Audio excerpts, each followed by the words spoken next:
نحمده و نصلی علی رسوله الکریم اما بعد بسم اللہ الرحمن الرحیم السلام علیکم ورحمۃ اللہ وبرکاتہ۔ عورت کی منی کیسی ہوتی ہے؟ اعلیٰ تناسل میں کتنا انتشار ہو تو حمل ٹھہر جاتا ہے؟ اعلیٰ تناسل کا کون سا آئیڈیل سائز ہے جس سے حمل ٹھہرنے کے 100% چانسز ہوتے ہیں؟ ایسے مرد جن کے اعلیٰ تناسل کا سائز نارمل سائز سے بھی چھوٹا ہو، تو ایسے لوگ ہم بستری کیسے کریں کہ ان کی بیوی کو حمل ٹھہر جائے؟ عورت اور مرد کی منی کیسے بنتی ہے اور کیسے خارج ہوتی ہے؟ عورت اور مرد کی منی جسم کے کس حصے میں اسٹور ہوتی ہے؟ خصیوں یعنی کہ فوتوں کے اندر جو بال سے بھی باریک نسیں اور رگیں ہوتی ہیں، اگر ان کو ایک دوسرے کے ساتھ جوڑا جائے تو جانتے ہیں ان کی لمبائی کتنے کلومیٹر بنے گی؟ ایک صحت مند مرد اور عورت کا جسم کتنے دنوں میں منی کی کتنی مقدار بنا سکتا ہے؟ ہم بستری کے وقت عورت اور مرد کے جسم سے کتنی مقدار میں منی خارج ہوتی ہے؟ عورت اور مرد کی منی کی پہچان کیا ہے؟ ہم بستری کے بعد نیند کیوں آتی ہے؟ ہم بستری کے بعد نیند کا غالب ہو جانا کس بات کی نشانی ہے؟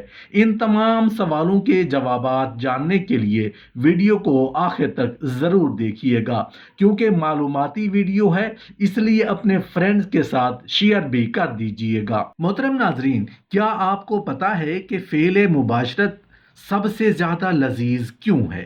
فعل مباشرت یعنی بیوی سے شرعی حق ادا کرنا، یعنی کہ ہم بستری کرنا سب سے زیادہ لذیذ ہے، مگر زیادتی سب سے زیادہ ہلاک کن بھی ہے۔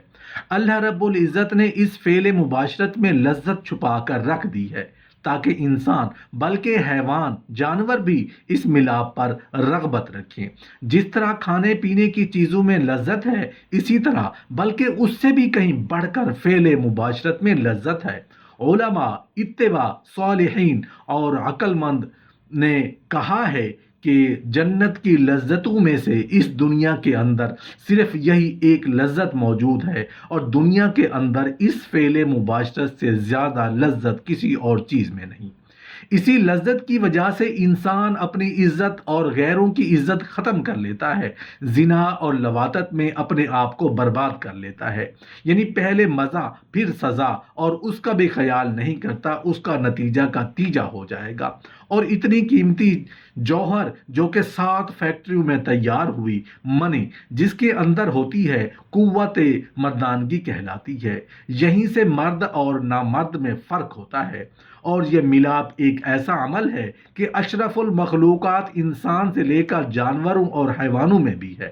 محترم ناظرین، کیا آپ کو پتا ہے کہ عضو تناسل میں کتنا انتشار ہو تو حمل ٹھہر جاتا ہے؟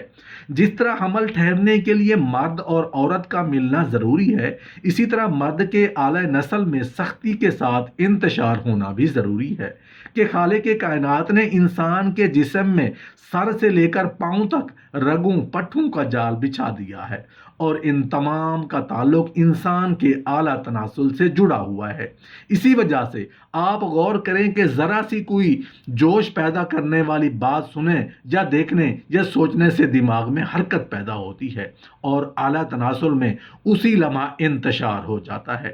اگر تندرست انسان ہو تو اس کا اعلیٰ تناسل جب تک منتشر رہے گا جب تک کہ یا تو منی باہر نہ نکل جائے یا پھر دماغ سے خیالات ختم نہ ہو جائیں، اور جب منی نکل جاتی ہے تو ایک قسم کا سکون سا پیدا ہوتا ہے، اس لیے کہ منی کے نکلتے ہی پٹھے اپنا کام کرنا چھوڑ دیتے ہیں، اور جوش ٹھنڈا ہو کر اعلیٰ تناسل کی سختی ختم ہو جاتی ہے، اور ایک قسم کی تھکن ہو کر نیند آنے لگتی ہے۔ اس لیے کہتے ہیں کہ منی کا نکلنا نیند لاتا ہے۔ محترم ناظرین، کیا آپ کو پتا ہے کہ منی کیا ہے؟ منی انسان کا جوہر ہے۔ مثال کے طور پر تیل جب تک چراغ میں باقی رہے گا چراغ روشن رہے گا، اگر تیل ختم تو چراغ کی روشنی ختم۔ اسی طرح جوہر انسانی یعنی منی پر انسان کی مردانگی باقی ہے۔ محترم ناظرین، کیا آپ کو پتا ہے کہ منی کی پہچان کیا ہے؟ منی کی پہچان یہ ہے کہ وہ گاڑھا پانی ہوتی ہے، سفید ہوتی ہے، کود کر اچھل کر یعنی ٹپک کے ساتھ نکلتی ہے۔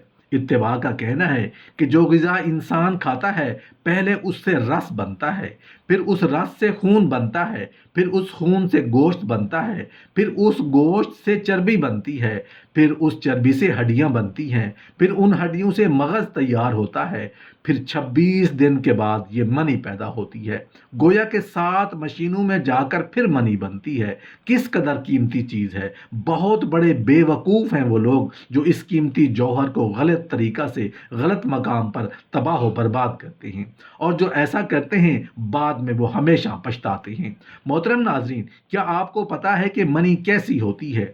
جوہر انسانی یعنی کہ منی کا رنگ سفید ہوتا ہے، گاڑھی مثل قوام کے ہوتی ہے اور نکلتے وقت اچھل کر نکلتی ہے، جو عورت کی شرمگاہ میں پہنچ کر حمل کے ٹھہرنے کا ذریعہ بنتی ہے۔ یوں سمجھو کہ انسان کے پیدا ہونے کا تخم بیج ہوتی ہے، اور یہ منی نکلتے وقت جوان مرد کے اعلیٰ تناسل سے 3 سے 6 ماشا تک نکلتی ہے۔ محترم ناظرین، کیا آپ کو پتا ہے کہ صرف منی سے حمل نہیں ہوتا بلکہ اس کے اندر وہ سپرم اور وہ جرثومے ہونا ضروری ہیں۔ منی میں سب سے ضروری چیز منی کے سپرم یعنی جرثومے کا ہونا ہے۔ اگر یہ جرثومے نہ ہوں تو حمل نہیں ٹھہر سکتا، اور یہ منی کے سپرم یعنی جرثومے ہزاروں کی تعداد میں ہوتے ہیں۔ اگرچہ حمل ٹھہرنے کے لیے منی کا ایک ہی جرثومہ کافی ہے، منی کے جرثومے کا سر کسی قدر گول اور چپٹا ہوتا ہے، اور یہ جرثومے اس قدر چھوٹے ہوتے ہیں کہ دور بین کے ذریعے سے ہی دکھائی دے سکتے ہیں۔ محترم ناظرین، کیا آپ کو پتا ہے کہ منی بنتی کیسے ہے؟ منی بنتی ہے خون سے۔ جس قدر انسان کے بدن میں خون زیادہ پیدا ہوگا اتنی ہی منی بھی زیادہ پیدا ہوگی۔ جوانی میں منی زیادہ ہونے کی وجہ ہے کہ جوانی میں خون زیادہ ہوتا ہے۔ انسان کے بدن میں منی بنانے والے کئی اعضاء ہیں، جیسے جگر، گردہ، دل، دماغ وغیرہ، کہ ان اعضاء کی درستگی صحیح ہونی چاہیے تاکہ جو غذا بھی انسان کھائے اس سے اچھا خون بنے۔ محترم ناظرین، کیا آپ کو پتا ہے کہ انسان کے اعلیٰ تناسل کیا ہے اور کس کام آتا ہے اور کام کرتا کیسے ہے؟ جس اعضاء کے ذریعہ سے فعل مباشرت یعنی ہم بستری کو انجام دیا جاتا ہے اس اعضاء کو اعلیٰ تناسل یا اعضاء تناسل کہتے ہیں۔ اعلیٰ تناسل پیشاب کا عضو خاص، اہمیت اسی کی ہے کیونکہ وہ ملاپ کا آلہ ہے، یعنی خزانہ منی کو دوسرے مقام پر لذت و سرور کے ساتھ پہنچانے کا کام انجام دیتا ہے۔ جاننا چاہیے کہ اعلیٰ تناسل کے انتشار کی طاقت دل سے ہوتی ہے، اور اس کا احساس پٹھوں سے اور اس کی غذا جگر سے ہے، اور آپس کے ملنے کی خواہش جگر اور گردے سے ہوتی ہے۔ اور اعلیٰ تناسل میں احساس بہت ہوتا ہے، اور اعلیٰ تناسل میں لال خون کی رگیں، کالے خون کی رگیں اور پٹھے ہوتے ہیں۔ اس اعلیٰ تناسل کا زیادہ انتشار و احساس رگوں اور پٹھوں کے زیادہ ہونے کی وجہ سے ہے۔ اعلیٰ تناسل کا اگلا شروع کا حصہ سپاری کی طرح گول ہوتا ہے، اس لیے اس کو سپاری کہتے ہیں، اور اس سپاری کے سرے پر پیشاب کا سوراخ ہوتا ہے۔ محترم ناظرین، کیا آپ کو پتا ہے کہ اعلیٰ تناسل کی لمبائی کتنی ہو تو وہ آئیڈیل اعلیٰ تناسل کہلاتا ہے؟ اس اعلیٰ تناسل کی لمبائی اکثر 6 ملی یعنی کہ انگلیوں کے برابر ہوتی ہے، اور عورت کی رحم یعنی بچہ دانی کی گردن کی لمبائی بھی اتنی ہی ہوتی ہے۔ اگر کسی شخص کا اعلیٰ تناسل لمبائی میں چھوٹا ہو کہ عورت کی بچہ دانی تک نہیں پہنچ پاتا، یا چھوٹا ہونے کی وجہ سے مباشرت کرتے وقت پریشانی ہوتی ہے، تو اس کے لیے مستقل طور پر لگانے کی دوا کی ضرورت ہے۔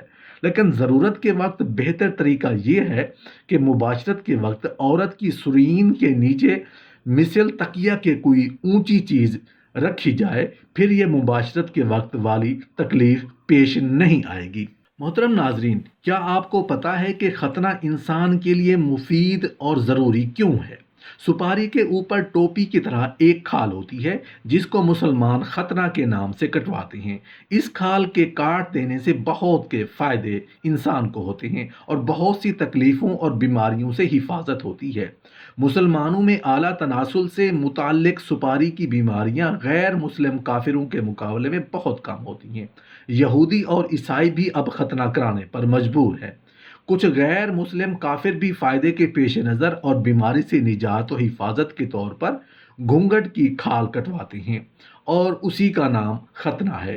اس ختنہ کرانے سے ایک فائدہ یہ بھی ہوتا ہے کہ بدبودار رطوبت نکل کر کھال کے نیچے جمع نہیں ہوتی، ورنہ تو اس کی وجہ سے سڑاند اور زخم ہونے کا اندیشہ رہتا ہے۔